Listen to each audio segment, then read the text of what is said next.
Hello, everybody, and welcome to episode 73 of the In From Japan podcast, the podcast where we talk about the latest news on Japan-developed games and other things in relation to them, available on YouTube and in most places podcasts can be found. As always, I'm your host, Errol Moss, and with me is my co-host, the phenomenon from Suriname, Jason Corder. Hey.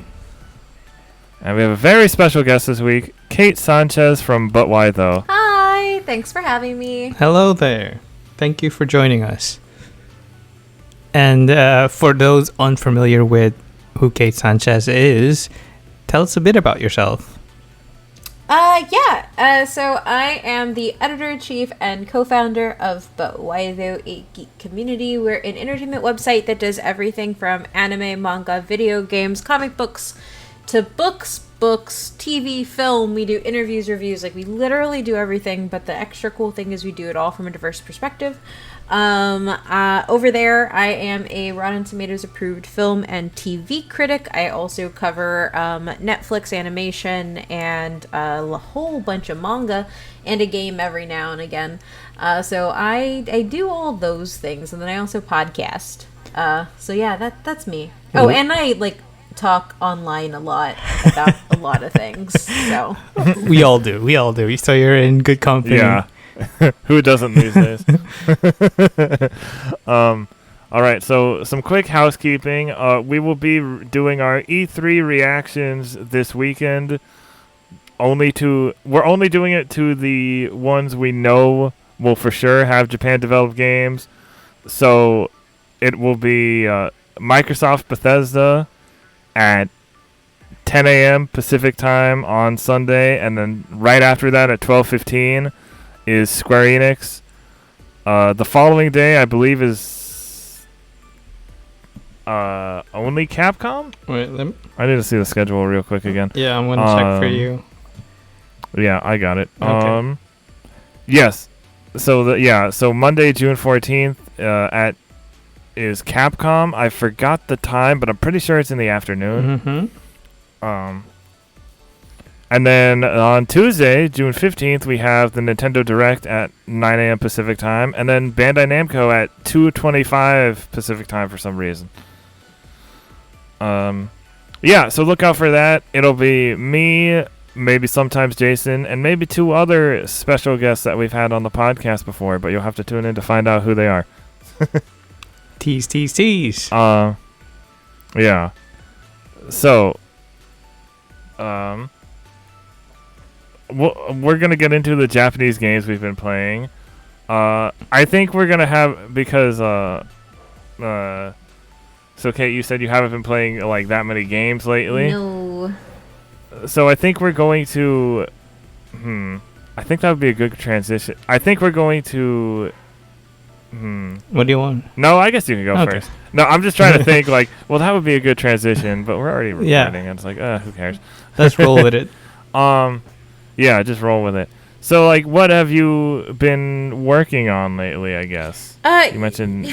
Yeah, I've been watching a lot of anime, particularly the stuff coming to Netflix. So I spent a lot of time the past few weeks watching, reviewing Eden, Sailor Moon Eternal, and then I have been reading a crap ton of manga. So I've been reading everything from shonen to a whole bunch of BL, all for review, because it's kind of like my space. So that also involves me crying my eyes out to both My Hero and Chainsaw Man, because that's where I live. Heck yeah. But yeah, I haven't really been playing any Japanese games or any games really. But I think the last Japanese game I played was Resident Evil Village, which I've played through 3 times now. Whoa. Which Understandable. I actually really enjoy that it's short because it lets me do that. Yeah. But yeah, that's pretty much the only thing I've been doing. I did pick up Nosha for the Switch though, so I will hopefully be playing that Japanese game very soon. Oh, nice. Regarding manga, do you have any solid recommendations for our audience? Yeah, actually. So, my June recommendations actually come from across Viz and Yen Press. So Yen Press released this really great one-shot called Hard Boiled Stories from the Cat Bar. And it is about, like, these mafia men, retired detectives, like, hard-boiled, like, detective noir story, but they all love cats. So they're, like, literally in a cat bar, 12 Angry Men style, trying to figure out who a murderer is. It's really good. And then there's also a manga from Yen Press called 120 Sex Ed 120%. And it sounds weird, and it has the big old mature sticker on top of it, but it's actually something I think a lot of, like, older teens should read, because it dives really into, like, sexual education and sexual health and it does it, like, with these hilarious, like, tropes, I guess. So, like, it's being taught in an all-girls school, and 2 of the girls are a couple. 1 is a fujoshi, and if you don't know what a fujoshi is, it's like somebody who really likes yaoi. And then somebody who just likes a cat. And the teacher is essentially, like, she realizes that these girls don't know anything, and so she decides to take it on herself to make sure that they understand the world and teaches them. And the manga, actually, it's volume 1, so there'll be more volumes coming. It's really, really small. But at the back of the manga, it actually has a whole bunch of resources for people to learn about, like, sexual education, sexual health. And I actually think, regardless of the mature label, I think that this is something that a lot of, like, older teens and teens in general could use. So I'm really happy that's in the world. But so far as, like, long form story, I definitely think if you're not reading Chainsaw Man, you need to. That's on volume 5. I'm waiting for the anime. Gosh, I can't wait. And Mappa's doing it, so that's going to be a whole lot of awesome. So Chainsaw Man the sex ed manga you just... Yeah, go ahead. No, go ahead. Oh. No, I was going to say the sex ed manga you just mentioned kind of reminds me of Oh Maidens in Your Savage Season, which isn't necessarily sex ed, but it kind of grapples with sexual development in your teenage years and what comes with it, like romance just blossoms, and feelings towards the same sex, and how you kind of figure out how your body works and how that all plays together. And it's also a very funny series to read or watch, because it's also in an anime. So that's awesome.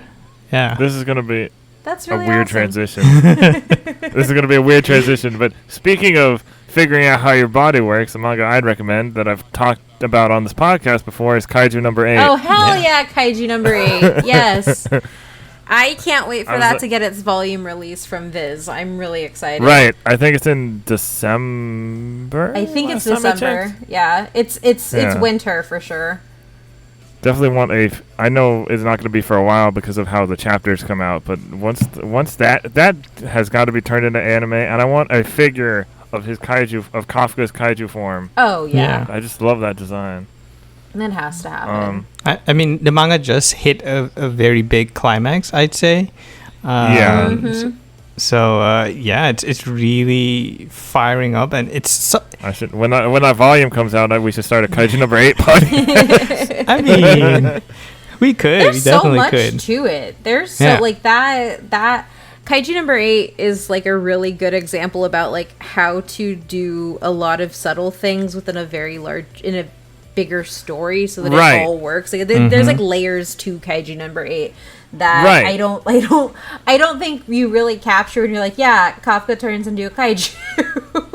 There's a lot more. And then I'm like, I was like reading like a chapter or two ago when he's like talking to his friends before he goes to the place, and I'm trying to like avoid spoilers. And I'm like, why is this giving me the feels? Like the stuff they're saying isn't that like isn't all that like profound or anything. It's just like, it's just the way that is happening. I think it's because Kafka himself is kind of like he is different from most shonen protagonists because he's, I think, a 30-year-old man, and that's very uncommon in shonen stories. I keep forgetting that it's a shonen, and I keep thinking it's a seinen title. I mean, it isn't Shonen Jump. Yeah. There's that. And yeah, I think that and how it translates to our own personal struggles with finding our place in the world, because that's what Kafka's all about. He's trying to figure out his own life and figuring out his own potential, and I think that resonates really well with us, and I think that's why it struck a chord so well. Yeah, I agree. And like, I never know, like, it does have some certain, like, oh, this is when this happens, and but it's doing it in a way that I don't expect it to. Yeah. Like, I expect certain things to happen, but it's kind of like almost out of order in a way. Like, oh, I wasn't expecting that to happen so soon, or like stuff like that. Yeah. And the art is just great. Definitely. Oh, the art is phenomenal. I will say another one that Hell's Paradise Jigukaraku is also, it is one of the most beautiful and horrific mangas out there.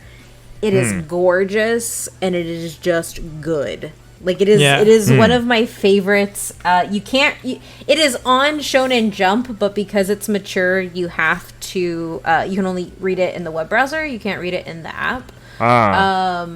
And it's on volume 8, which I reviewed at the site. That came out. I think that it's either out already or it comes out like next Tuesday, if I remember correctly. Speaking of great art, you did write the great article about Berserk, right? Yes. The other, yeah. And I got all my deluxe editions in, but like it's kind of sad. I saw that.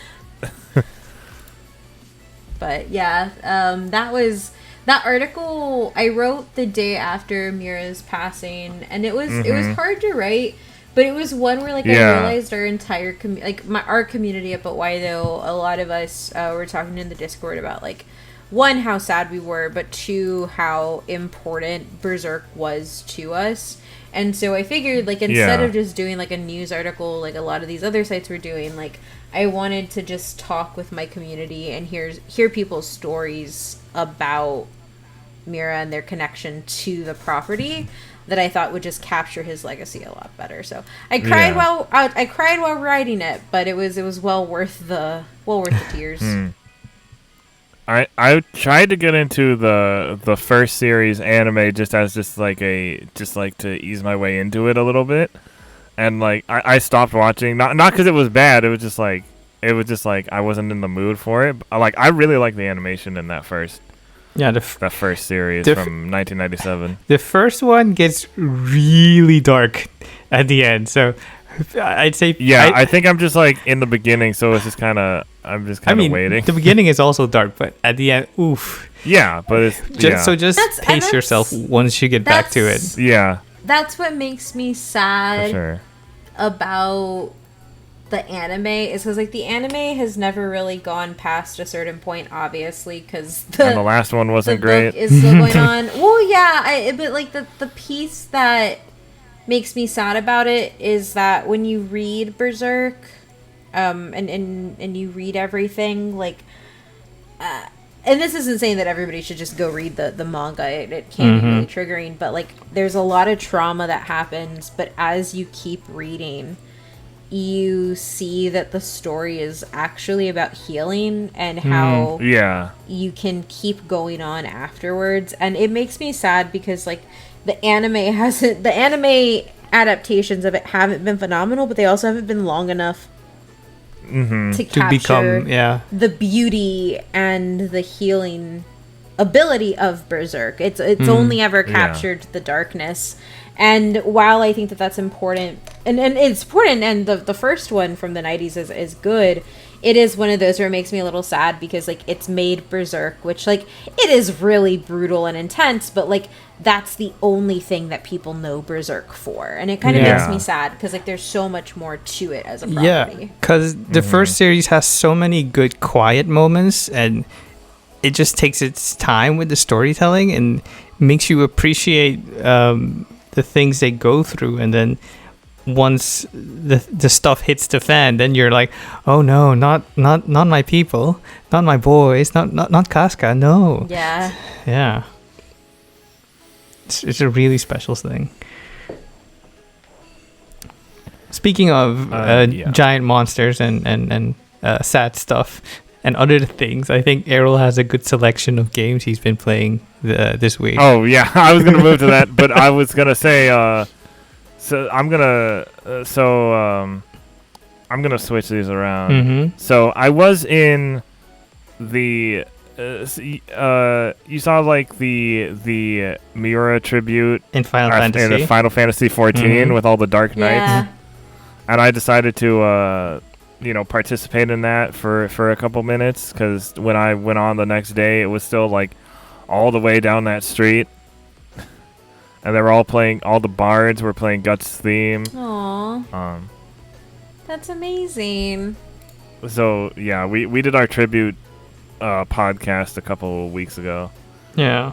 But I have been playing more Final Fantasy 14 Stormblood. It's mostly fetch quest. Like, Stormblood is not great. The story's kind of boring. Yeah, what I keep hearing is it doesn't pick up until the patch quest, and then it really starts to go buck wild. Shadowbringers is the best experience in a game that I have ever had, or in an MMO that I've ever had. Like, I dip in and out of MMOs quite frequently, but like I tend to not go back to them. Final Fantasy 14 it's like my comfort food. Like, Final Fantasy 14 is my comfort game, and I'm really excited to come back to it, because we're almost done with Shadowbringers, my husband and I, because we play together.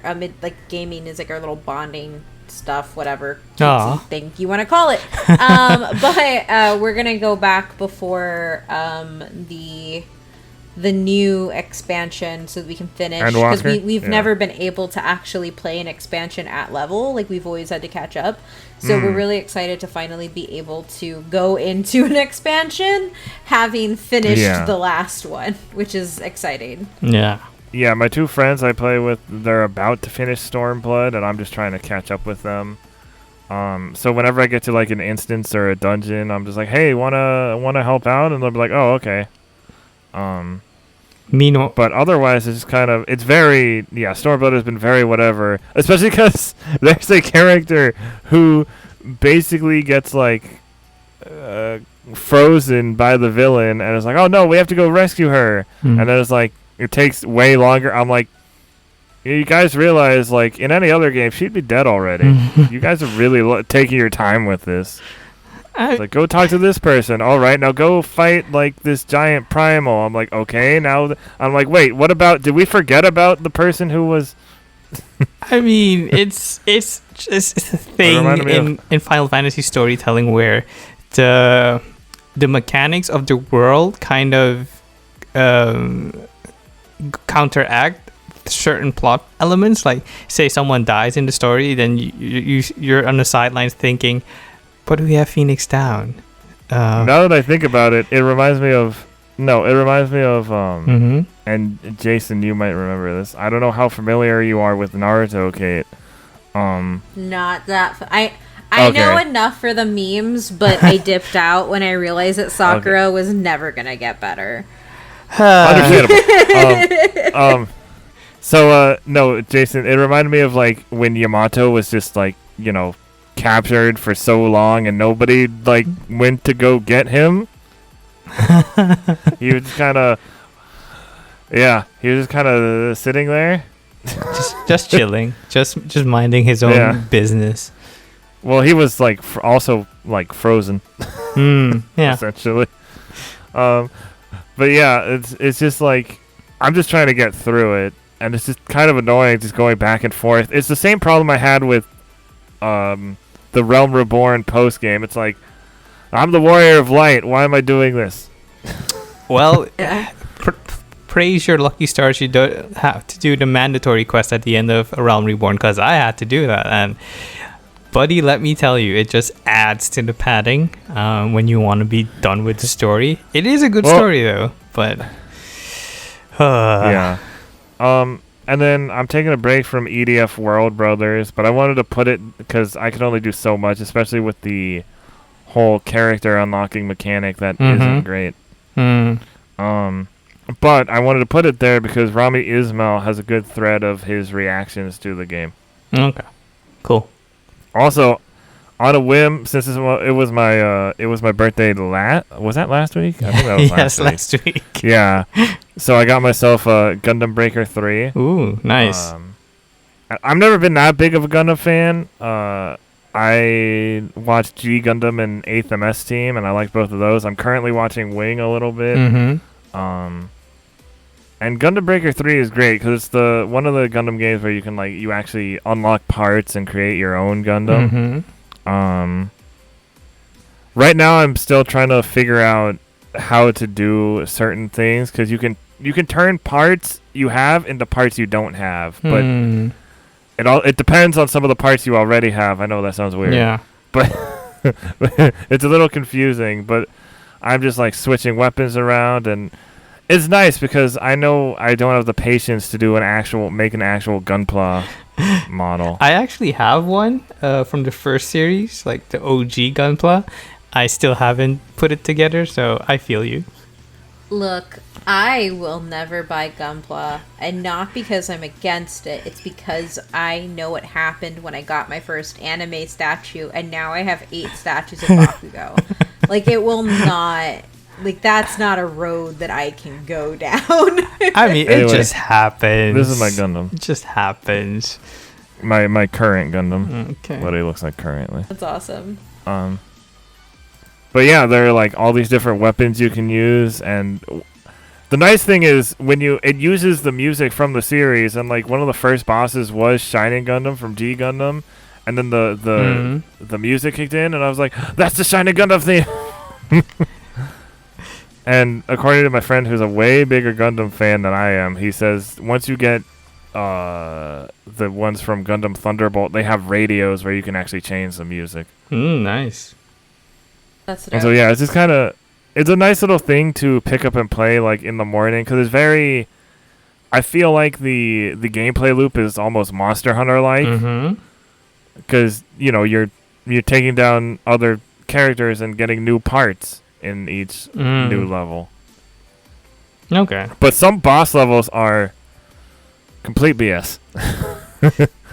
And it's not just me, but it's just they just have so much health and these attacks that you cannot dodge for the life of you.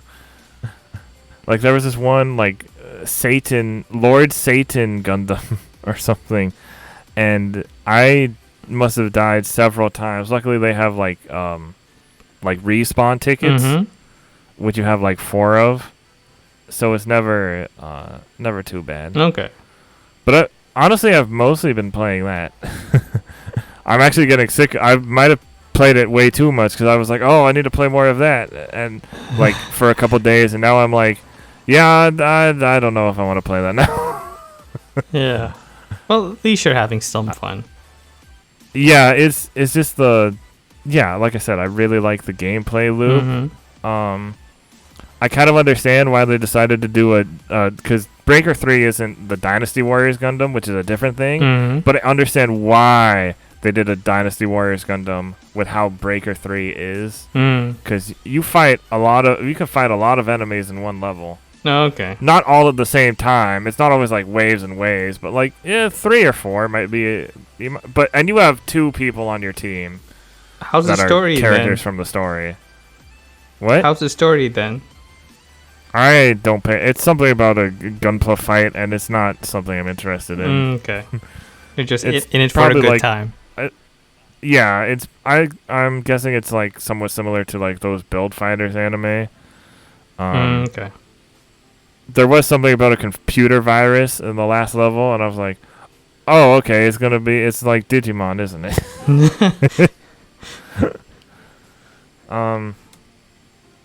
But yeah, otherwise I've just been focusing on E3 stuff, so I haven't been playing much besides Gundam Breaker 3 and Final Fantasy 14.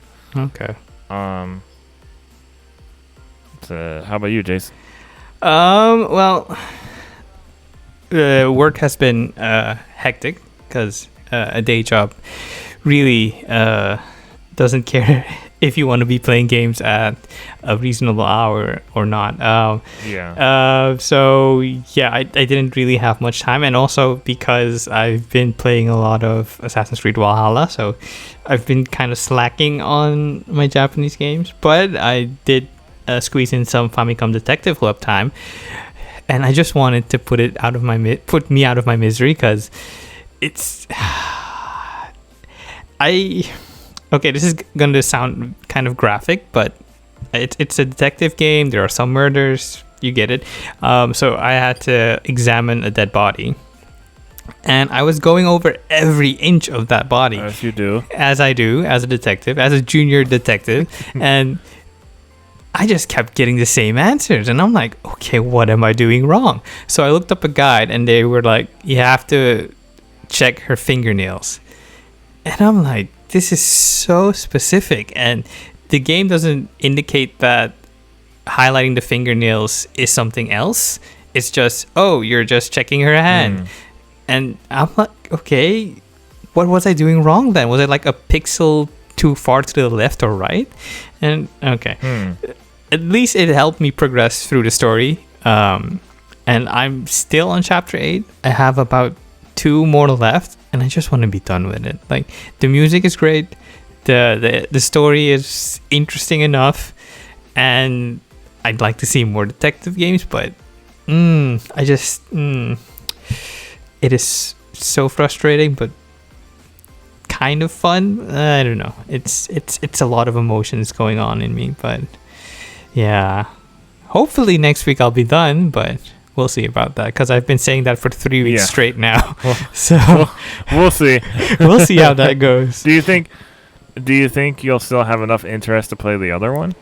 I do want to, because it has kind of both actually have a supernatural aspect to it, but that one has more of a supernatural bent to it, because it's about a girl that goes missing from your high school, and also your high school's haunted. So you're kind of having to deal with 2 mysteries at the same time, those 2 mysteries may or may not coincide into a bigger mystery. I don't know yet, but I am interested in it because I want to support this. It's such a rare occasion that Nintendo brings over like one of their older series to the West. And yeah, I like detective games. I'm sorry. I'm a sucker for this. Detective games are fun. Yeah. Detective games are fun. Like, I'm a sucker for detective anything, honestly. Yeah. Same. Like, if it's a manga, an anime, if it's a TV series, like procedural television, like CSI, I'm a sucker for it. And again, it's such a rare occasion having this come over to the West, and I just want to give it my all and maybe warm myself up for the great Ace Attorney Chronicles. That's about to be releasing soon, so I think that's what my game plan is going to be for the time being. Yeah. All right. So next is the In From Japan J-List, recent video game related entertainment news. First, we have Pokemon franchise gets 2 new Poketoon net anime shorts. Did either of you see these? Oh, I missed it. I did too. I saw the first one, which was it was a really nice short. So this is from Anime News Network by Egan Liu. The Pokemon Company International debuted a new Poketoon net anime short, Yume no Tsubomi, Dreaming Tsubomi, on the Pokemon Kids TV channel on YouTube on Friday. It debuted a Hero ni Narita Yanchamu, Pancham who aspires to be a hero, net anime short on Children's Day, May 5th, and reposted it on the Pokemon Kids TV channel on Wednesday. Yume no Tsubomi depicts the perspective of both a parent and a child before a Pokemon trainer embarks on that journey to pursue lifelong dreams. And it ended how the game start, with the Nidorino versus Gengar fight with the music.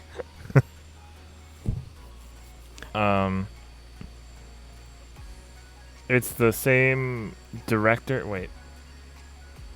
Yeah, the same director as the Twilight Wings shorts that were really good. So it's kind of its own continuity. Is not part of the main line anime. It's just a short. Oh, okay. Yeah, it's just a short. Yeah. Okay. But it was like a really good short. It gets you feeling nostalgic, and I just wanted to highlight it real quick.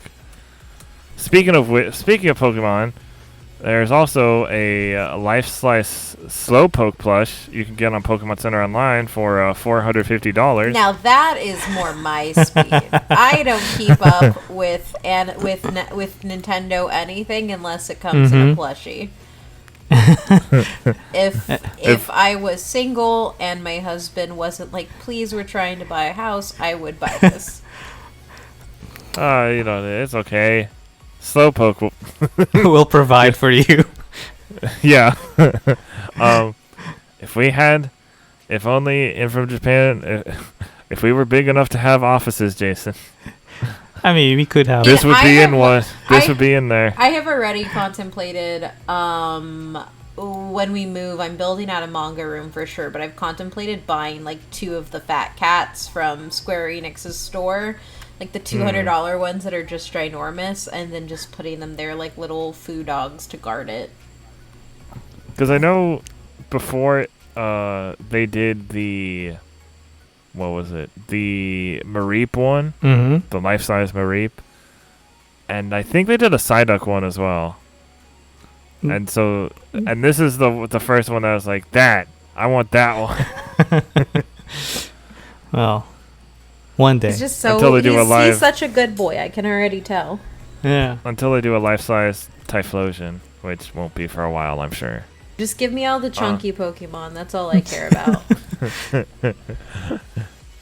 And next we have Mamoru Hosoda's 2015 film The Boy and the Beast gets musical adaptation in 2022. This is from Crunchyroll News by Mikikazu Komatsu.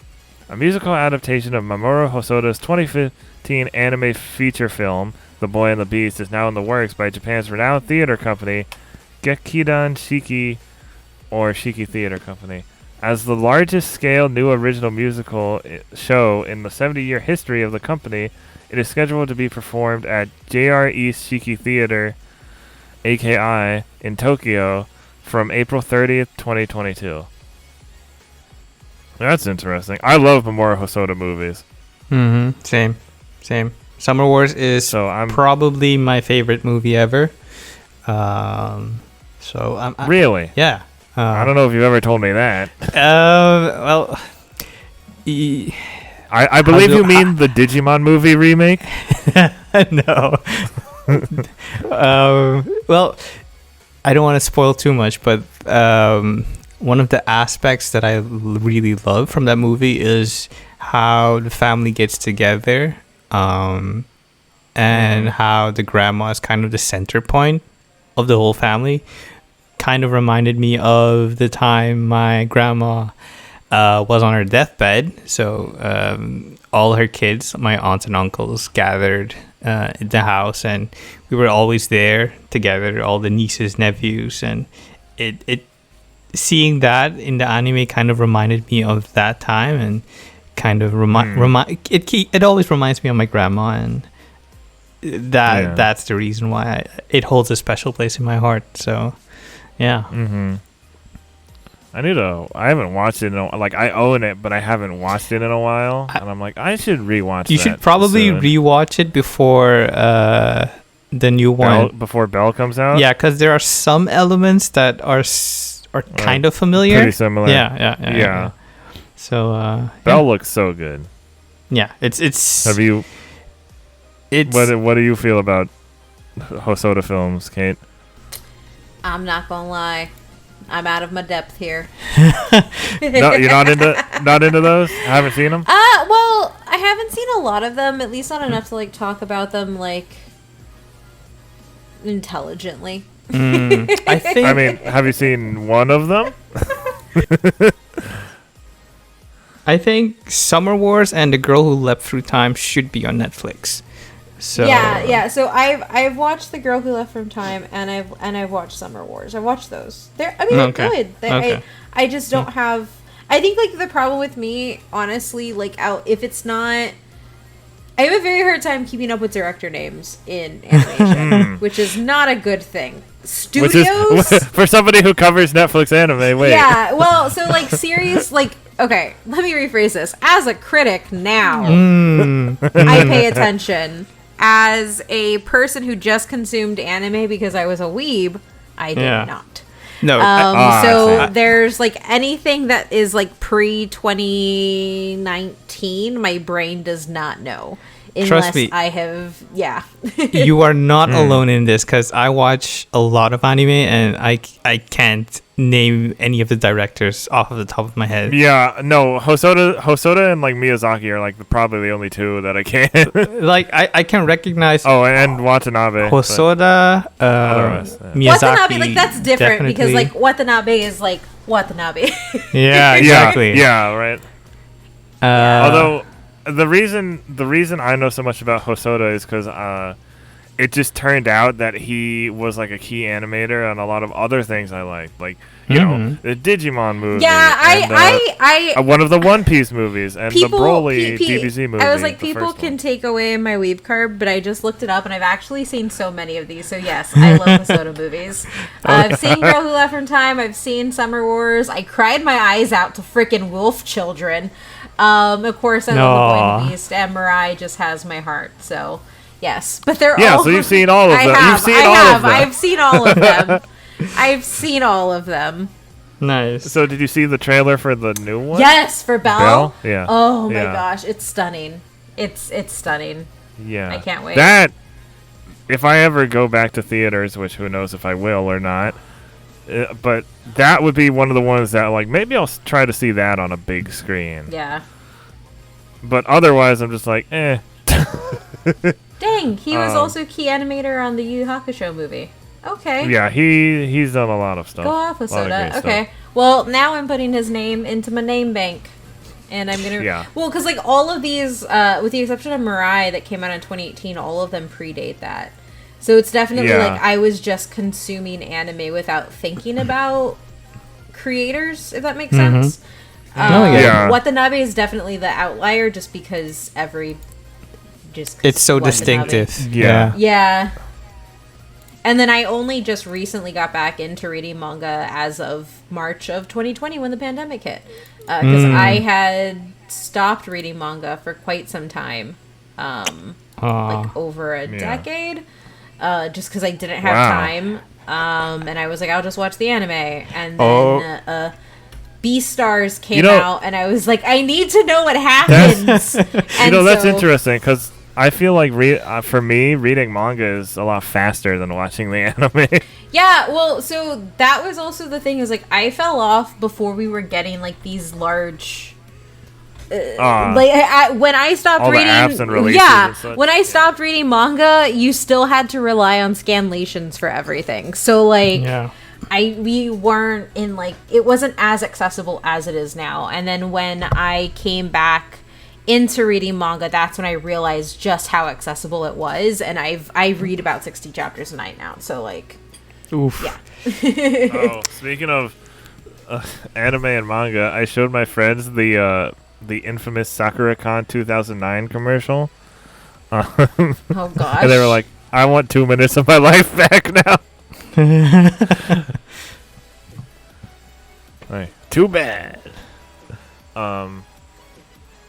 Yeah, but more Hosoda, he's like my favorite, because I've never been that big into Miyazaki. Miyazaki's great, but I've never been the whole like, oh, he's the best one. I'm like, I don't think so Miyazaki and Watanabe are the two names that I've always known, and I love Hayao Miyazaki, one, because of his work, but two, because Mant does not give any F's at all. He does his thing, and he wants to be left alone. Yeah, and when he was like picking up trash, and they were like, "Hey, what do you think about Demon Slayer beating Spirited Away at the box office?" Like, I don't know. I don't care. Let me pick up my trash. Yeah. No, I love him. Love him very much. Yeah. I own two. So I just saw Nausicaa for the first time on Friday.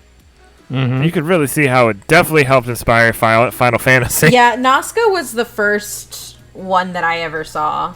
Because it was my cousin's like favorite movie, and she had like the DVD. And then I think Spirited Away was the second, and then Mononoke.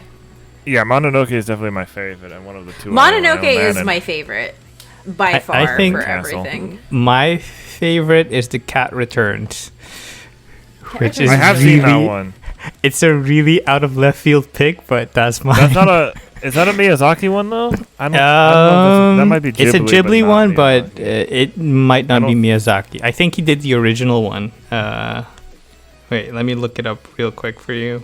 Oh, the one, The Whispers of the Heart, because isn't it a thing where it's like actually it's like a spin-off of another one? Yeah, it's kind of like a sequel. This was done by Hiroyuki Morita, so it's not Miyazaki. It's Ghibli. If we're going strictly by Miyazaki, then it's probably Spirited Away, because it's so rich in visuals and narrative layers. I think it's Mononoke and then Howls for me. Mm-hmm. And of course, since we're a video game-based podcast, I have to mention the first Ni no Kuni, which is great. Yeah. Second's okay. The mobile game, we'll see what happens. Looks good, though.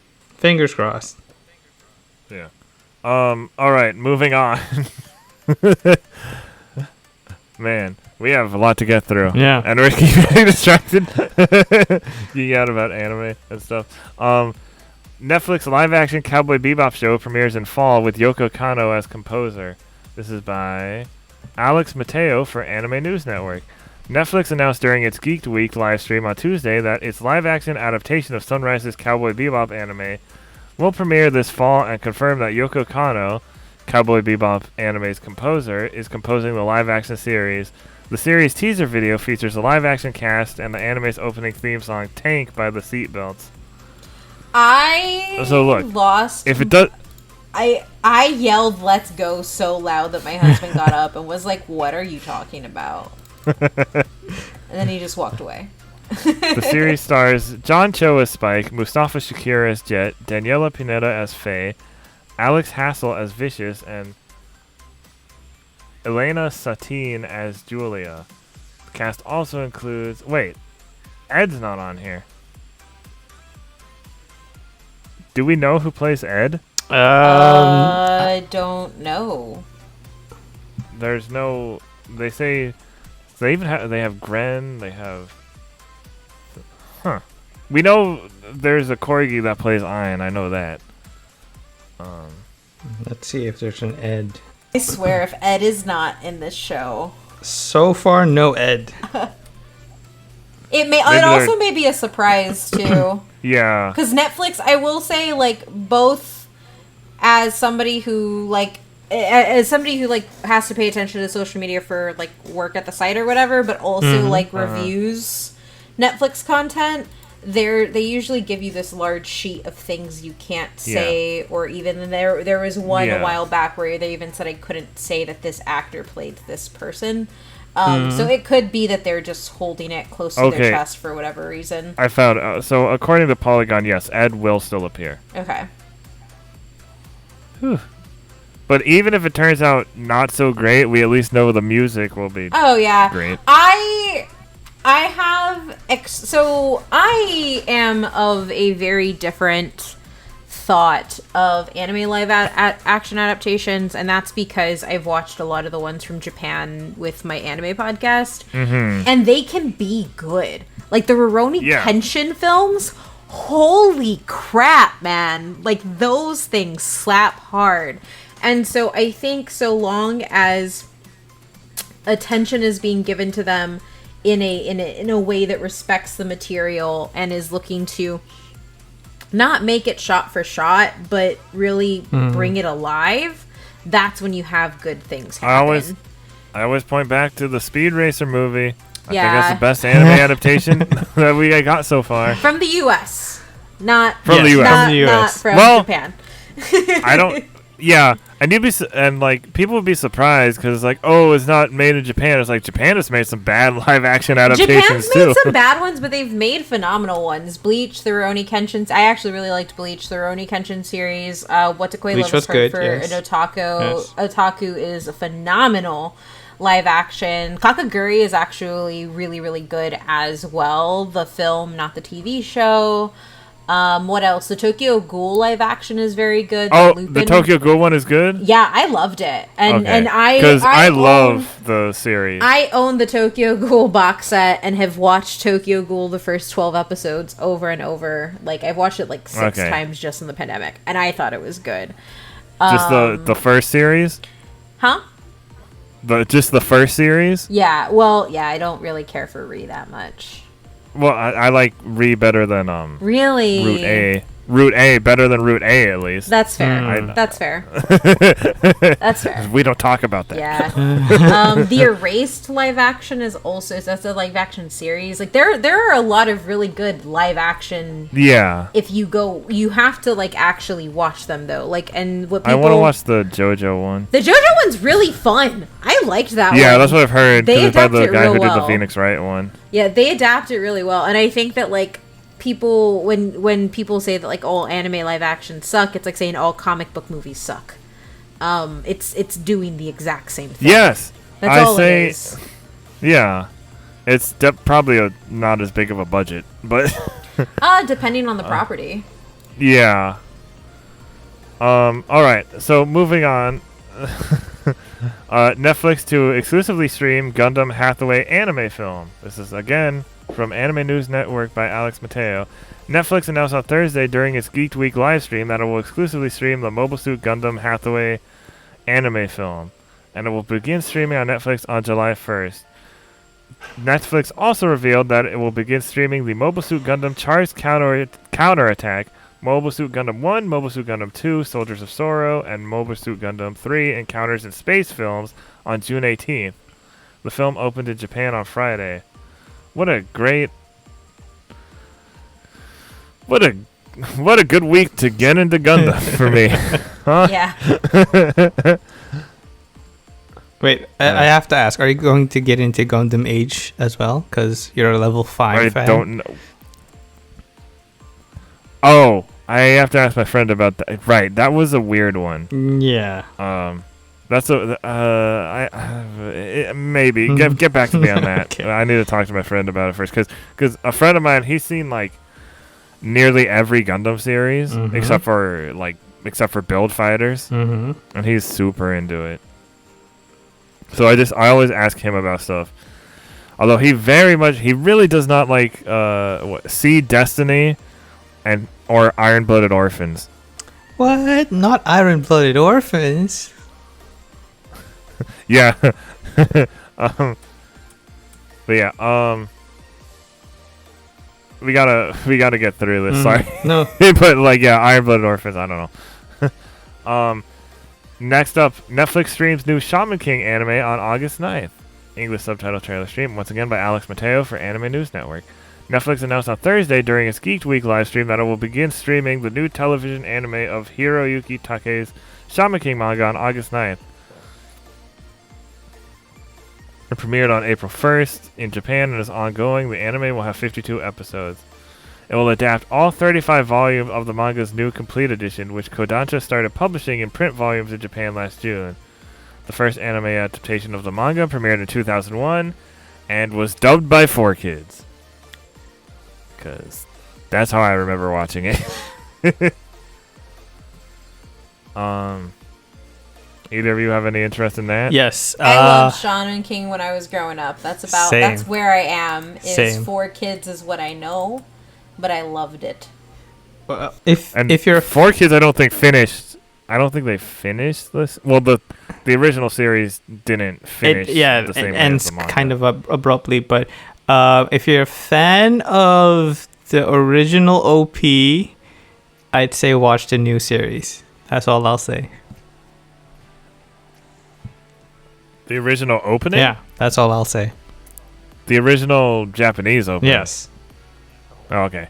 Because I'm like, not the original 4Kids. No, not that one. Not bad. Which is not a bad opening. No. It's not the One Piece rap, which I don't actually hate the One Piece rap as a One Piece fan. I think it's okay. But very of the time.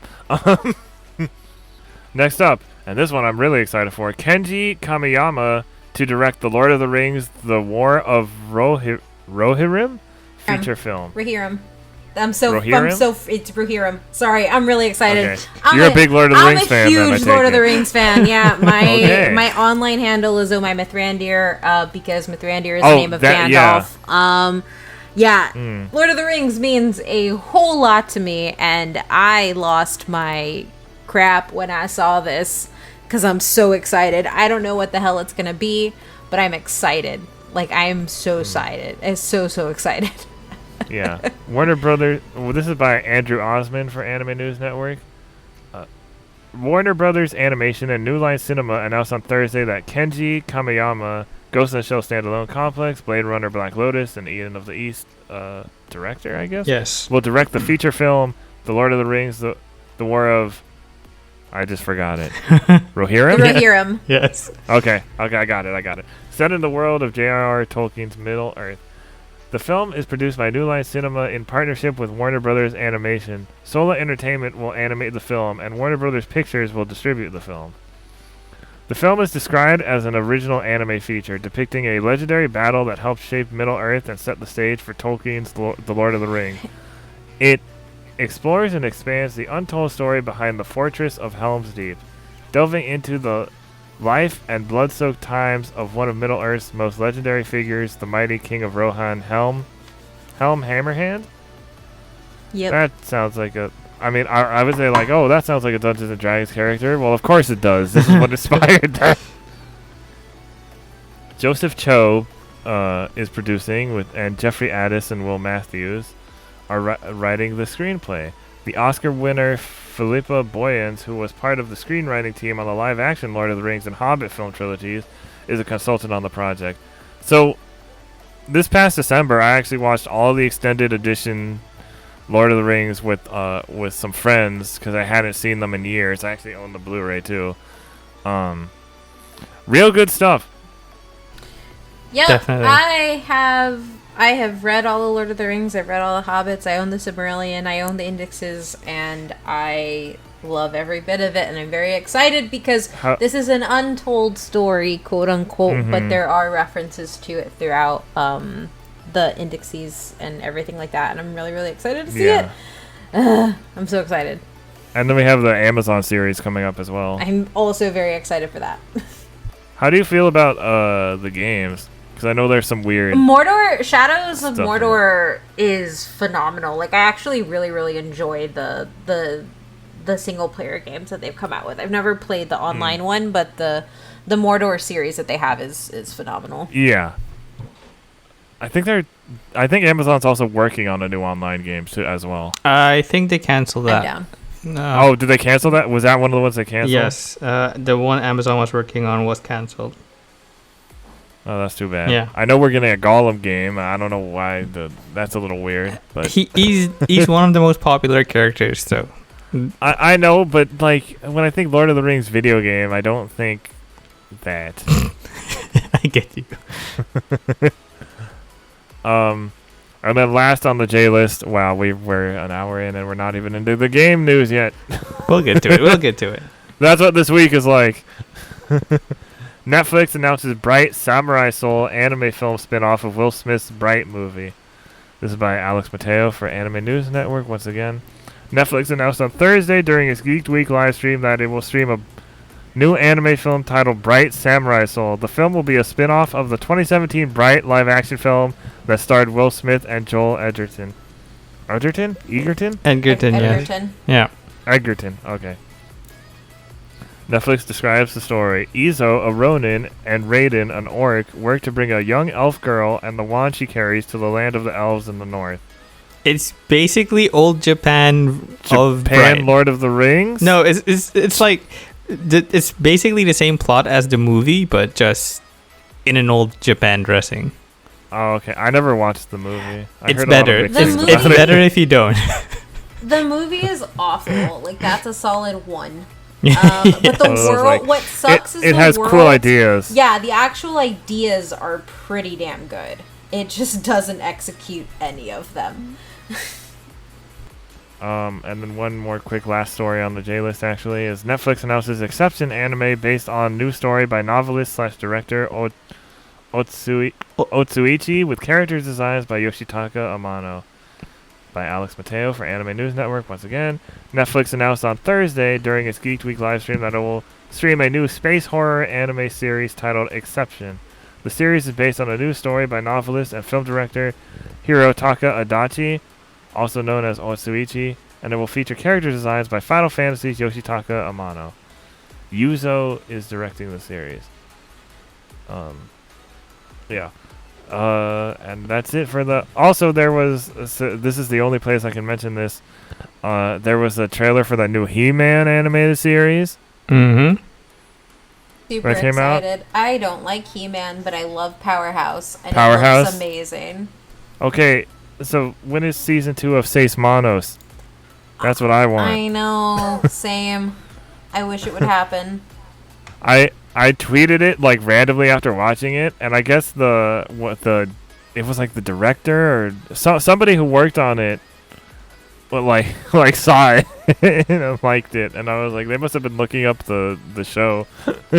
Yeah. It's so good. Well, I still need to watch Castlevania season. I think I've liked most of the Powerhouse animation stuff. I just need to catch up on it. Blood of Zeus is also very, very good. Yeah, I need to watch that one. And then one more quick reminder that the new Godzilla anime comes out on June 24th. I had to get that in there. Next up, recommended content other than news from the past week listed out, links in the description. So we have Capcom's quest to translate The Great Ace Attorney for Western audiences by De'Angelo Epps for Polygon. Kirby Manga Mania might change how you think of Kirby by Jenni Lada for Siliconera. For a game about imperfections, Chicory, A Colorful Tale is Practically Perfect by Natalie Flores for Fanbyte. Ratchet and Clank Dev says there was no crunch at Insomniac by Kat Bailey for IGN. And 10 workplace romance webtoons to add to your reading list. This is by you, Nate. Oh, that's me! For But Why, though. So next, we're going to move on to the news rundown, and I'll let Jason, our bearer of bad news, and Shinigami take it away. Yes, Bankai. For those listening, it's kind of raining on my end, so apologies for the extra noise, but here we go. Yuji Naka confirms Square Enix departure considering retirement. This is by Onidino for Siliconera. Yuji Naka made a statement on his Twitter account regarding his resignation from Square Enix and possible retirement.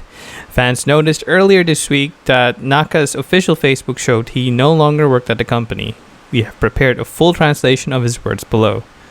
Due to inquiries from the media and users on Twitter, I am announcing that I resigned from Square Enix at the end of April 2021. I cannot tell you why right now, but I hope to be able to tell you when the time comes.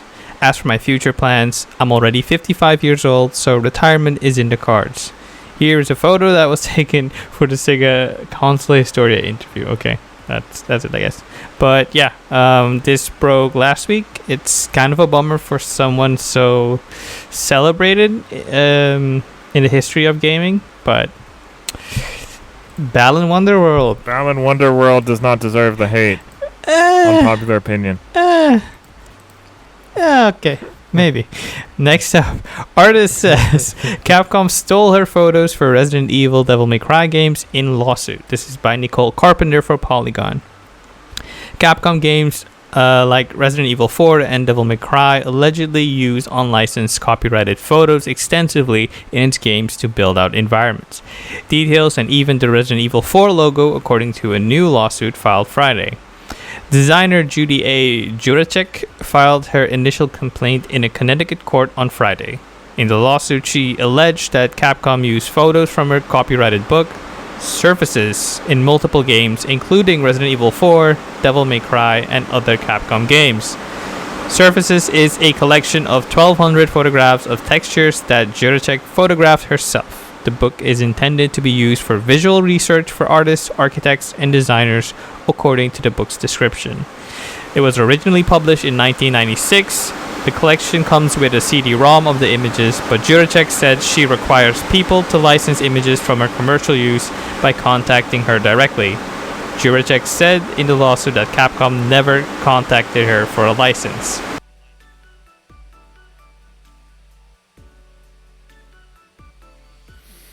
Yeah, not a good look, Capcom.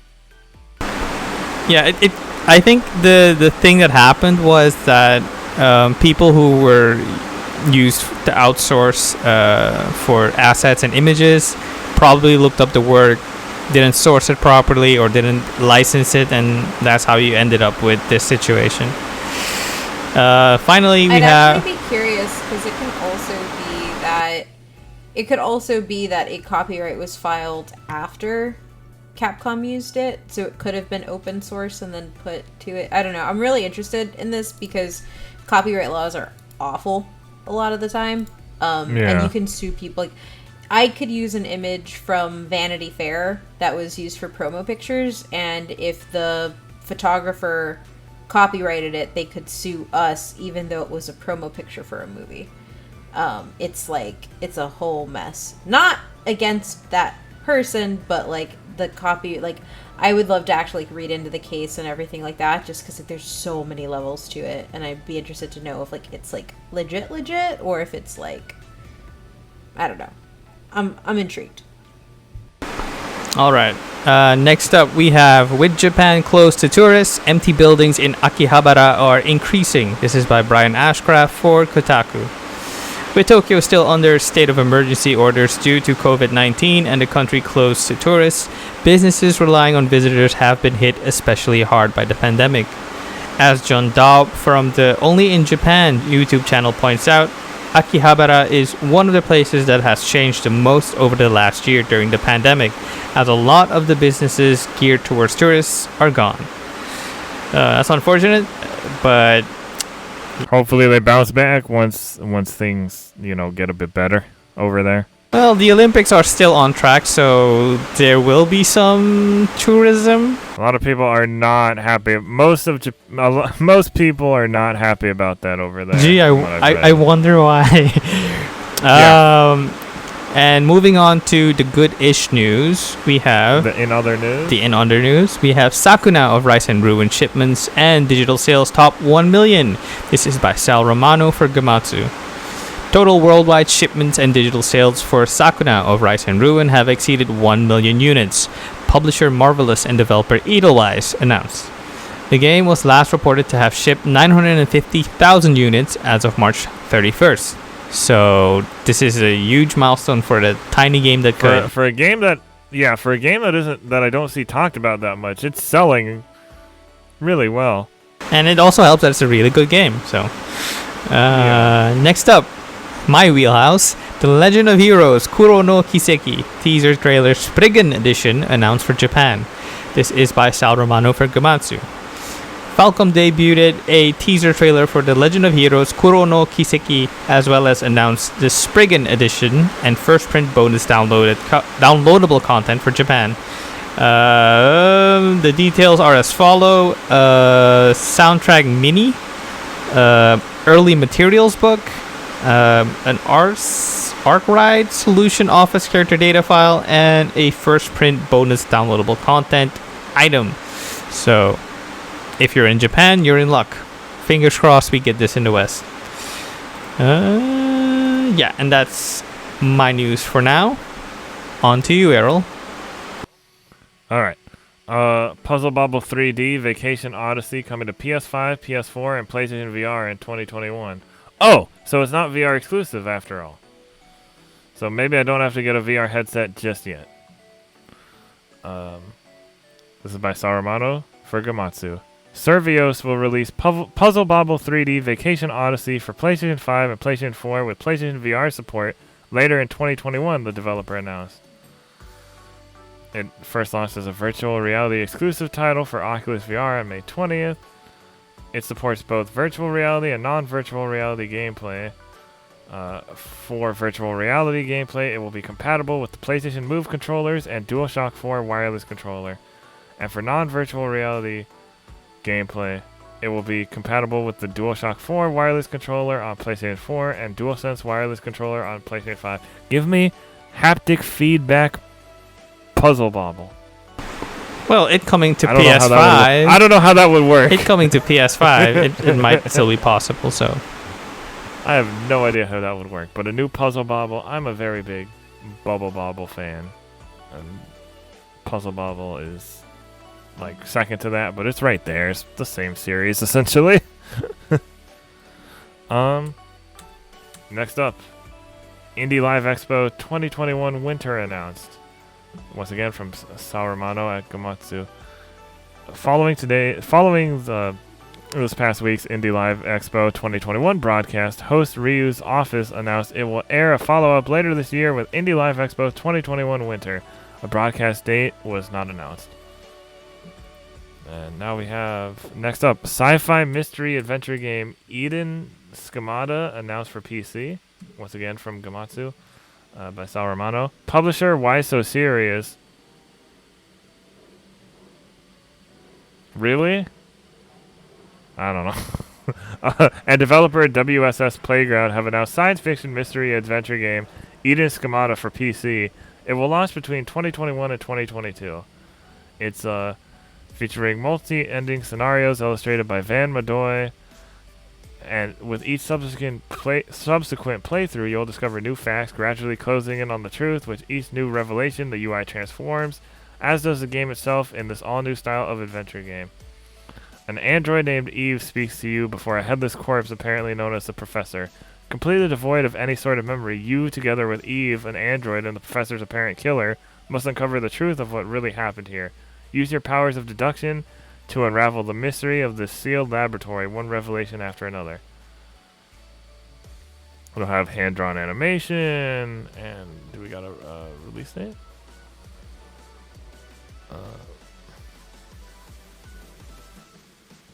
It will launch between 2021 and 2022 on Steam. So here's a new mystery adventure game for you, Jason. give it to me. I want it. Sci-fi mystery. Yeah.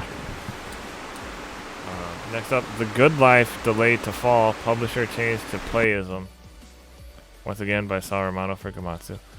The Good Life will launch for PS4, Xbox One, Switch, and PC via Steam this fall. A delay from its previously planned summer release window and publishing will be taken over by Playism from the Irregular Corporation.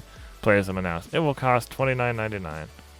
I think we've talked about Good Life before, right, Jason? I think so. You solve mysteries and turn into a cat or a dog. Oh, right. The sweary game, right? Yeah, the swearing game. Yes. Yeah. It still looks so weird, but Yeah. I'm willing to try it. You covered the Indie Live Expo the other day, Kate. What do you think about this game? It was interesting. It was the largest, like, oh my god, moment for chat and me. It got real quick. For turning into cats and dogs? No, because in the trailer you're like having this like really cute like, okay, these are cats, this is a dog, okay, animals, what are we doing? And then there's a dead body or a close up of a dead body. There was murder. Yeah. Definitely sounds like a sweary Wow. game. So Yeah. What a switch. Oh, look how cute this game is. Dead. yeah. Oh. Yeah, so I'm still excited to try that when it comes out. It's going to be in a busy season, though. Pray for us. Yeah. Next up, Toho Project action game Komajo Remilia Scarlet Symphony coming to Switch, Steam in 2021. Remastered and with bonus content. This is by Saramano for Gamatsu once again. Publisher CFK and developer Frontier Aja will release Komajo Remilia Scarlet Symphony for Switch and PC via Steam in 2021, the company's announced. It will support English, French, Korean, Japanese, and Chinese simplified and traditional language options. That's nice. It first launched for PC in August 2009 in Japan. It's a side-scrolling action game based on the famous Toho project. The game comes back this year with HD remastered graphics and a number of bonus content. Features a collaboration of classic gothic horror action and the world of Toho project. As Reimu Hakure, players will battle their way to the Scarlet Devil Castle to find out the cause of the disturbance that is spreading in Gensokyo. Alright. And next we have Kirin Slices and Dices in new Azure Striker Gunvolt 3 trailer. This is actually from Siliconera and it's by Onidino. A new trailer for Azure Striker Gunvolt featuring Kirin and Gunvolt debuted at the Guerrilla Collective Showcase. Both protagonists got some screen time demonstrating their unique abilities. Inti Create's side-scrolling action platformer will release in 2022 on the Nintendo Switch. And I saw some of the gameplay. It looks pretty cool. She has like a sword, and she does like the targeting and then the slashing type of thing. And she can also do like a deflecting thing with her sword too. So kind of like Zero from Mega Man. Yeah. Okay. I'm just waiting for the Gunvolt collection since they're doing that Blaster Master collection. I guess I'll have to wait until 2022 to see that. Fingers crossed. Next up, we have Final Fantasy XIV 14-hour broadcast scheduled for July 2021. This is by Jenni. I get it. Yes, this is by Jenni Lada for Siliconera. It took a while to reschedule, but Square Enix stated the next Final Fantasy XIV stream. The Final Fantasy XIV 14-hour broadcast will be back in July. To be specific, it will air at 6 p.m. Pacific Time to 9 p.m. Pacific Time on July 9th, 2021, and 1 a.m. GMT till 3 a.m. Central Eastern. Wait, that doesn't really track, but okay. On July 10th, 2021. Square Enix didn't offer many details about what this Final Fantasy XIV 14-hour broadcast might cover. The teaser image did show director and producer Naoki Yoshida, among other staff members, including someone completely in disguise. The announcement also noted that only Japanese audio will be available, so there will be no English voiceover. It also mentioned pandemic-related precautions will be in place. I mean, it's a 14-hour broadcast. I don't know who would be willing to do voiceovers for 14 hours. It's gonna be like. Do you remember like back before Pokemon Sword and Shield came out, where they had that like 24-hour thing, and at the end they revealed Galarian Ponyta. Yeah, that was wild. It's gonna be like 14 hours of like a GIF of Alphino and Alisade like dancing. Yeah, I mean, if you do that, the fans will come. So there's that. That's true. Next up, we have no Scarlet Nexus Xbox Game Pass scheduled at this time. This is by Jenni Lada for Siliconera. When Scarlet Nexus debuts, people won't have a way to play for free, quote unquote, I should say in air quotes, via Xbox Game Pass. Bandai Namco confirmed that it won't be available on the subscription service at launch. It told Video Games Chronicle that people won't see it there when the game debuts. And shout out to Video Games Chronicle. You can click on the article if you want the exact statement, but this kind of sparked because Jeff Grubb mentioned it, but he said he was mistaken about the title of the project that's coming to Game Pass, but he did mention in a later video that it was a codename project, so who knows what it really could be. I mean, Code Vein 2. One can only hope.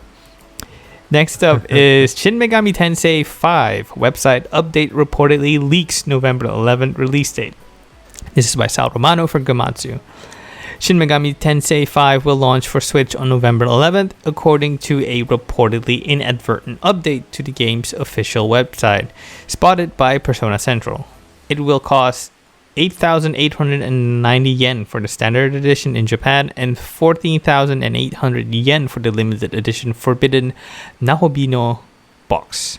The sequel was previously announced as a simultaneous worldwide release, meaning that it should also be launching on November 11th in North America and Europe if the leak is accurate. That's a pretty hefty price for a game, but Who knows? Inflation again. Yeah, I guess we know what to expect. One of the things we know to expect during the E3 Nintendo Direct, I guess. Yeah, unless the thing with Nintendo is when they get spooked, they don't show their cards. They're unless they don't show it at all. Yeah, they're like, screw you fans for sneaking on us. We're not. Yeah, we're gonna take that trailer out. Yeah. I mean, they could do a partner direct soon after this. That's true. Yeah. That's true. Yeah. Okay, next up we have Monarch coming west in early 2022 for PS5, PS4, Switch, and PC. NIS America will release Furyu and Lankar's developed RPG Monarch for PS5, PS4, Switch, and PC via Steam in early 2022, the company announced. It will feature English and Japanese voiceovers. Pre-orders for the $99.99 limited edition are now available at the NIS online store. I should say NIS America, which includes a collector's box, hardcover art book, Vani limited soundtrack, 7 Sins cloth poster, and Places of Ambition set of 5 acrylic stands.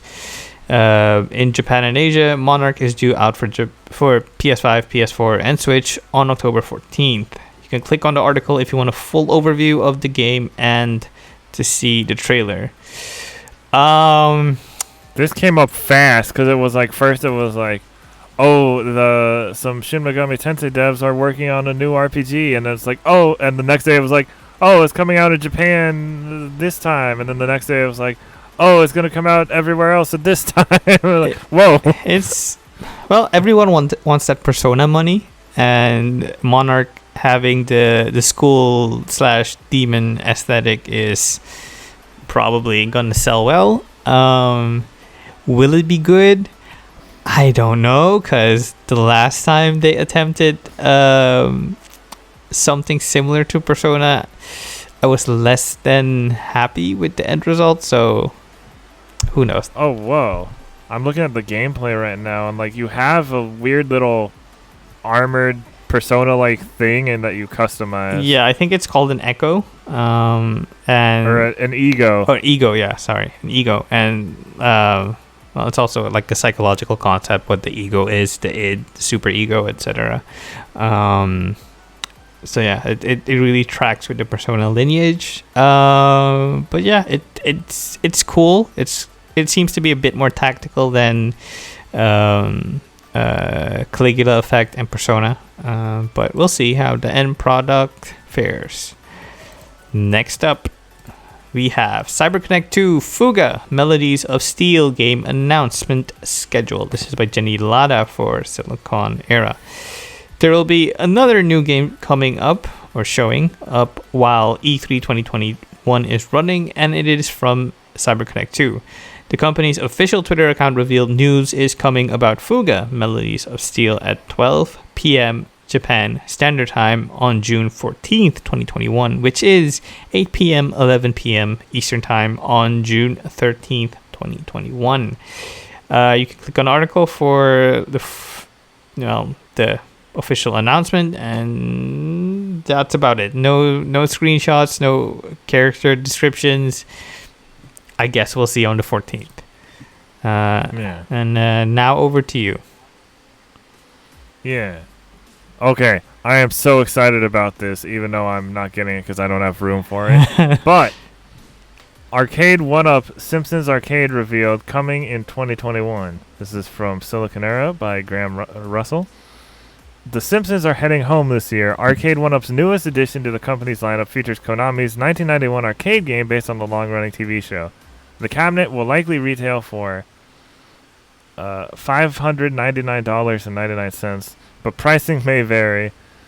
The Arcade 1-Up Simpsons arcade cabinet includes 2 games. In addition to the popular beat-em-up, players can also check out a bonus game that the company has not yet confirmed. They said it was said it was Simpsons Bowling, because as the cabinet includes a trackball in addition to the 4-player arcade controls, it's safe to assume that the second game will use this input method. The Simpsons cabinet release celebrates the game's 30th anniversary. Konami's Simpsons game was previously re-released in 2012 as a downloadable port by Backbone Entertainment for Xbox 360 and PlayStation 3. That version has since been delisted. Unfortunately, I had it on 360. If I had enough room. Wait, you don't have it physically?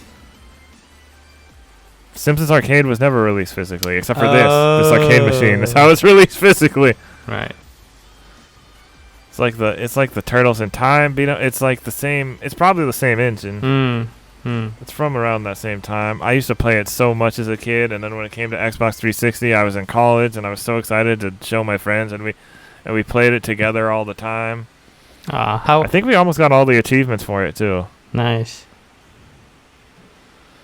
But unfortunately, I don't have any room for this arcade machine. One day. Maybe one day. Maybe one day. I mean, I often get the advertisement for the the X-Men versus Capcom arcade machine, and I'm like looking at it, and my girlfriend is telling me not even to consider it because don't even try. Don't even try. Yeah, I'm thinking about it. I mean, again. The In From Japan offices. One day. Yeah. Have a Simpsons arcade machine. Yeah. And if they ever release the pod racing cabinet, re-release it with the racer. Yeah.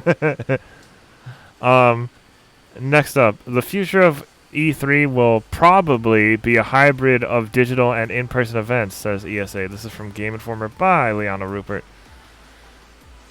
Due to COVID-19, E3 never happened last year, and this year it's all digital. While the community has differing opinions about whether the ESA should take the show, or where the ESA should take the showcase next, or even whether or not to continue it, it looks like there may be a middle ground reached regarding the future of E3. According to a recent statement made by the president of ESA, the next E3 looks like it could be a hybrid showcase, blending online with in-person celebration. E3 2021 kicks off this weekend, and while it is completely digital, that means it's also free. The showcase has only become open to the public in recent years. In the past, E3 has always been a dedicated in-person event for games media and other industry figures. At the same time, the community at large has celebrated gaming from afar by watching the showcases online. Before COVID, ESA made the change to make the event open to the public, allowing gamers to come onto the showroom floor and experience the future of gaming alongside those working in the industry. This will provide us with an opportunity to present to members of the industry, media, and fans an opportunity to participate fully. And I think that provides a really unique opportunity to learn this year what we can apply to future events that will probably be a mix of physical and digital, said ESA President Stanley Pierre-Louis. But that's to be determined. We've got to figure out where we all are moving forward. He also added that the core focus of the ESA is to remain hyper-focused on this year's event. Being digital, a lot can go wrong. Oh boy, yeah. Technical difficulties usually happen at the worst time. That, and there's more competition in this space than there has been in the past, especially with EA Play, Sony doing their own thing, and the Summer Game Fest securing a position in the news rotation for the summer.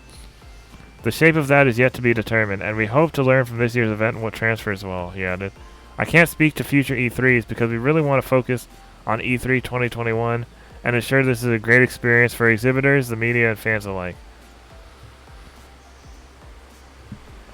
All right. Yeah. So, I mean, I miss going to conventions and seeing friends and stuff. They'll come back eventually. Yeah. But yeah, that's something we've been talking about a lot at the site. And just overall, just my husband and I, because we love going to conventions, is just when will we feel safe to go? Like, I want them to come back because I miss my friends that I only ever saw at them. But at the same time, like, America sucks. And we don't know how to behave. And people are nasty.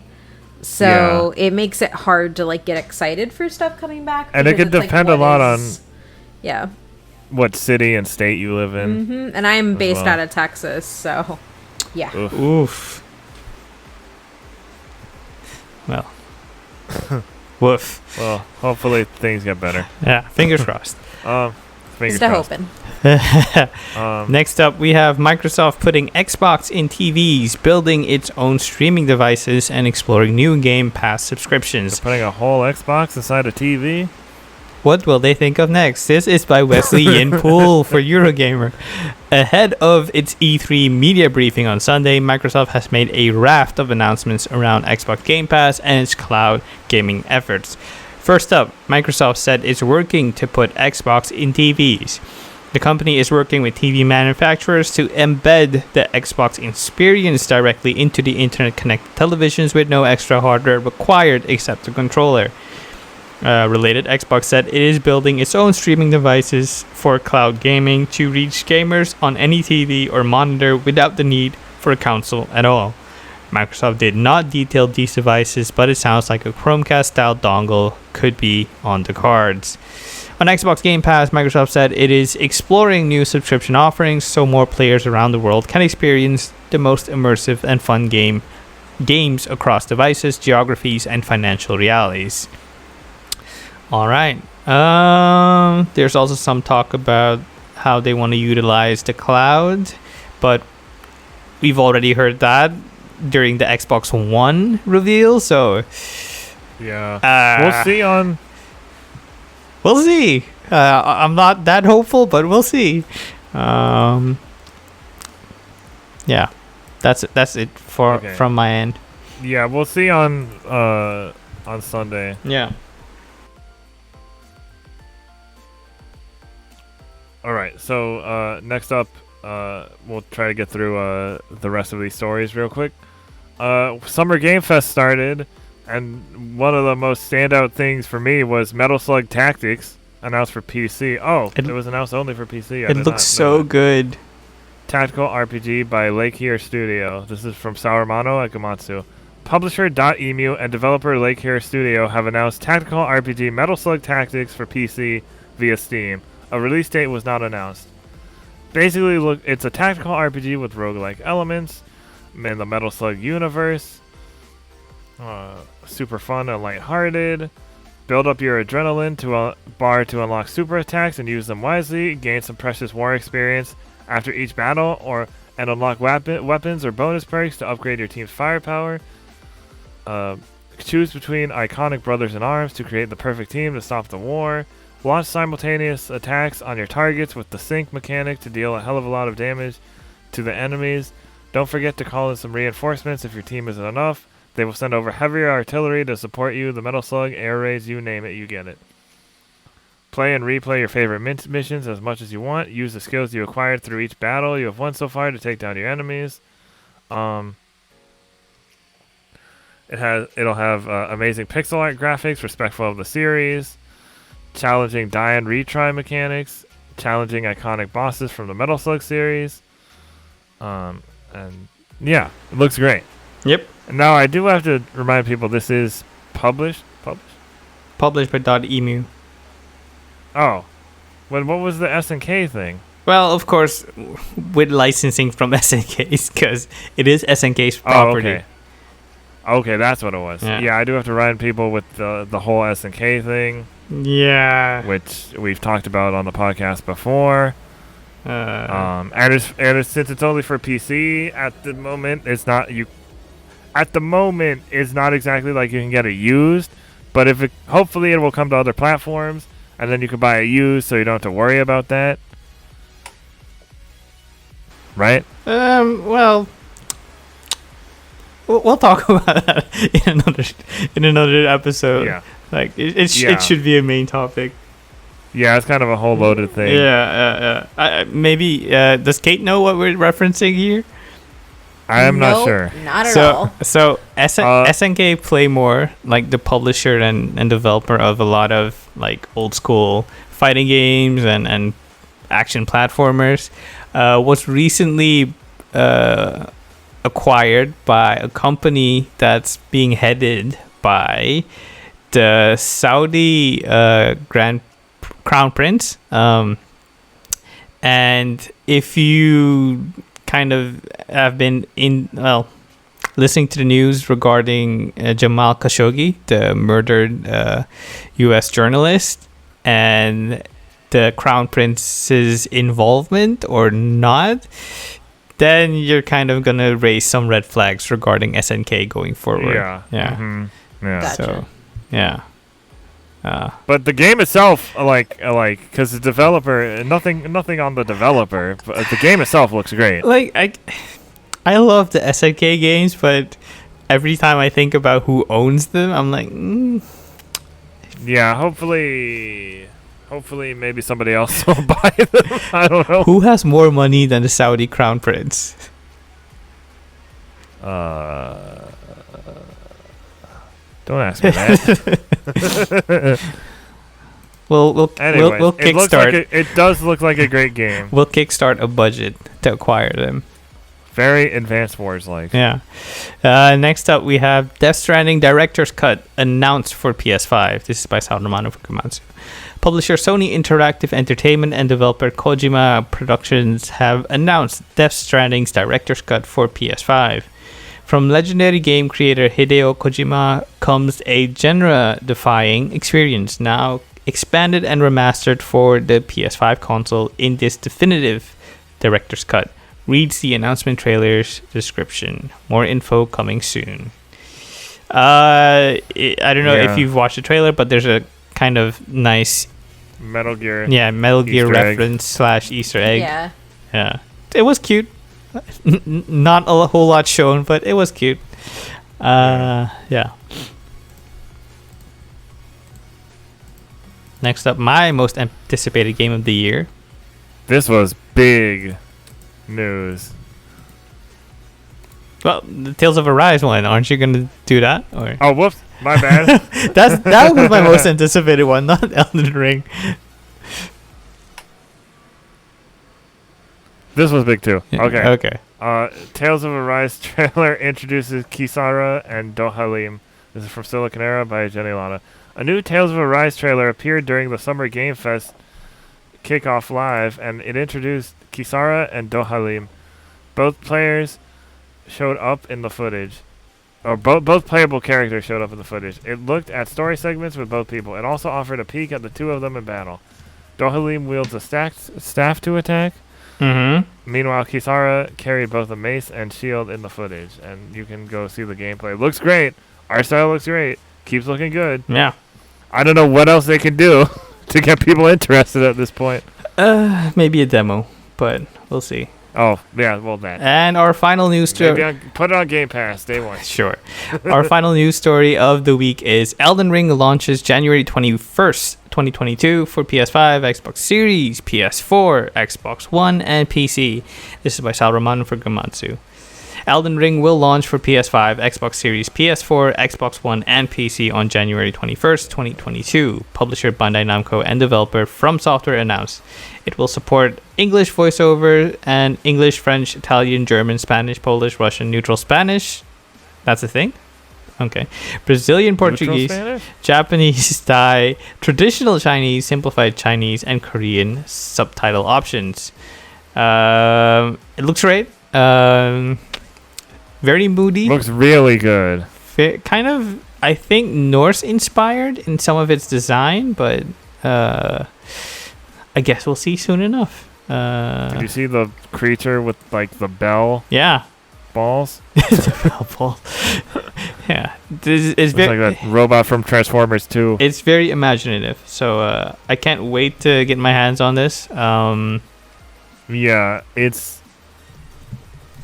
I stopped after I played Dark Souls 3 and thought it was alright, and I played Sekiro and just wasn't into it. And this one got me. This one I'm back in. Okay. Good. Do you have any thoughts on Elden Ring, Kate? I have been waiting for it.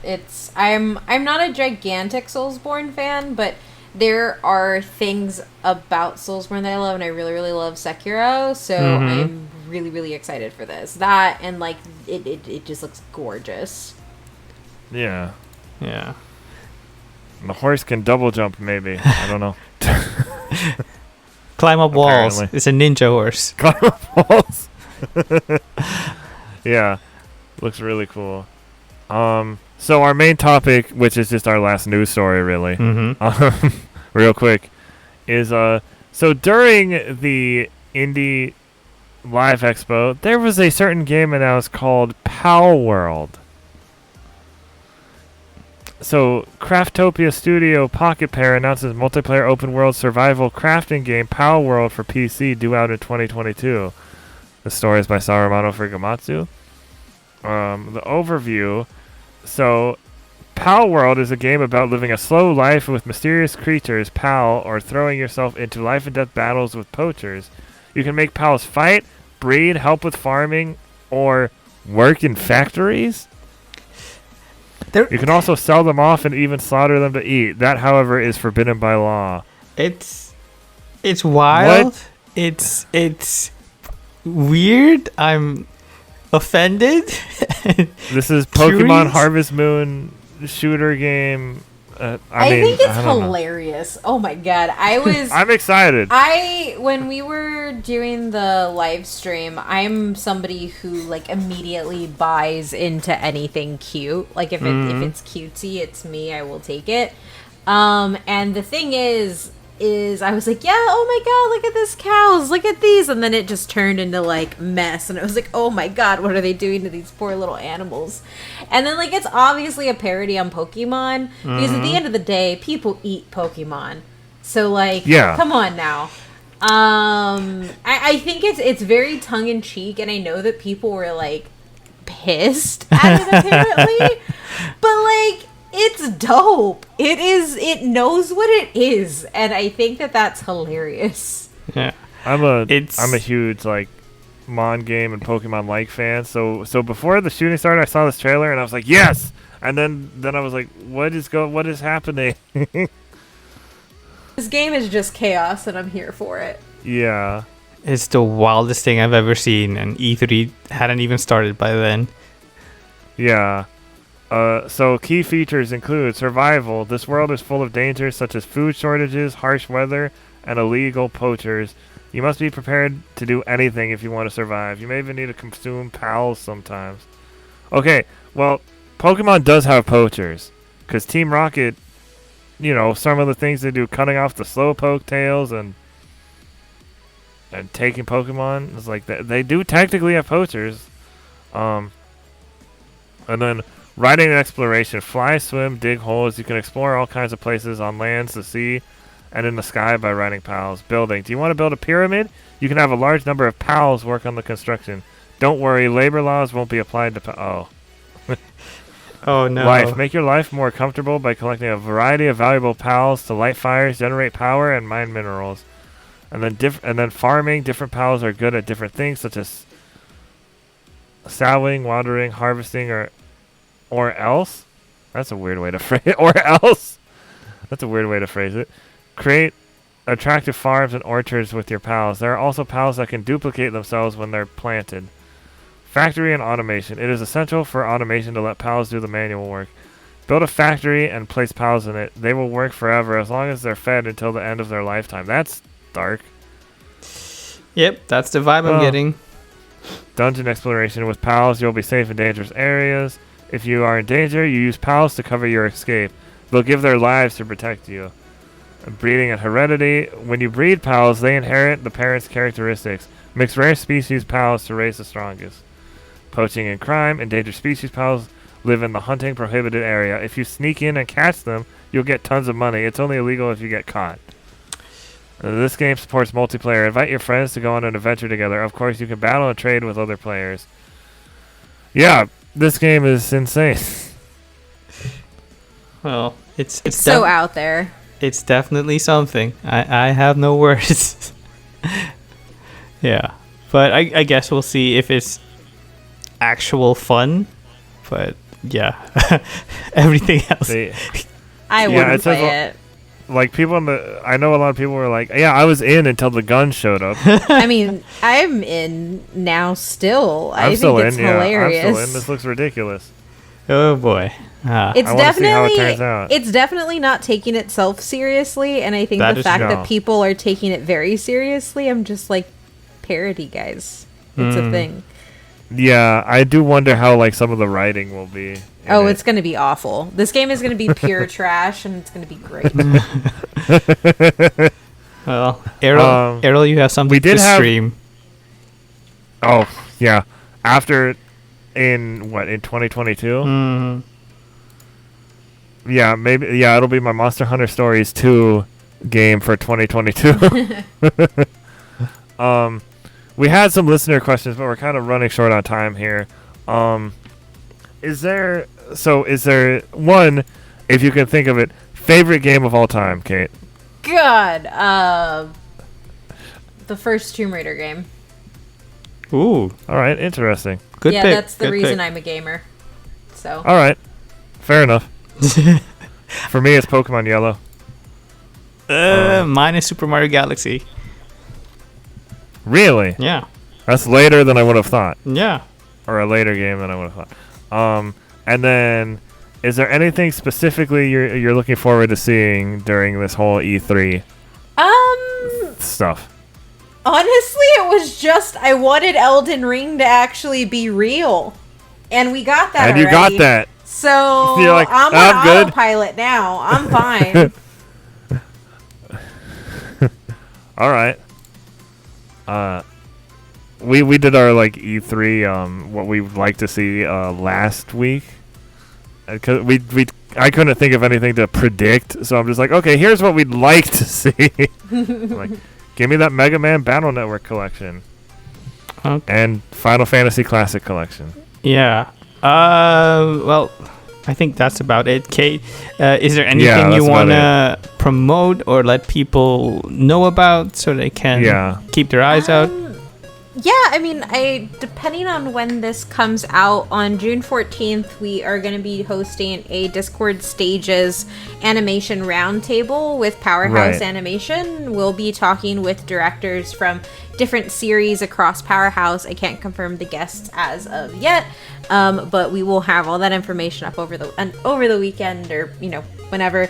And after that, on the 16th, we'll be doing a panel to celebrate Pride, discussing queer storytelling in manga and anime. Oh, nice. Well, Right, I believe our friend of the show, Monty Velez, is in that Yes. Yep. too? Yeah. Yep. She will be on the panel.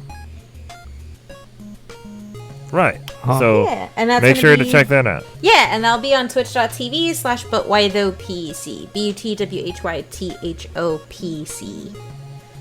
Okay. You heard All right. You heard her, folks. Give them a watch, a listen, support their work, and Yep. I'll have a link in the description. description. Yep, and in the tweet and everything. Well, this was a great episode. Kate, thank you for joining us. It was a Awesome. lovely time. Thank you Yeah, so much for having you're- me. It's a You're pleasure. welcome back on anytime. Yeah. Yeah, definitely. Maybe we should have a dedicated manga and anime episode just for you. Yeah. Yeah. Probably. Yeah. Well, thank you for listening. This has been Jason. This has been Erroll.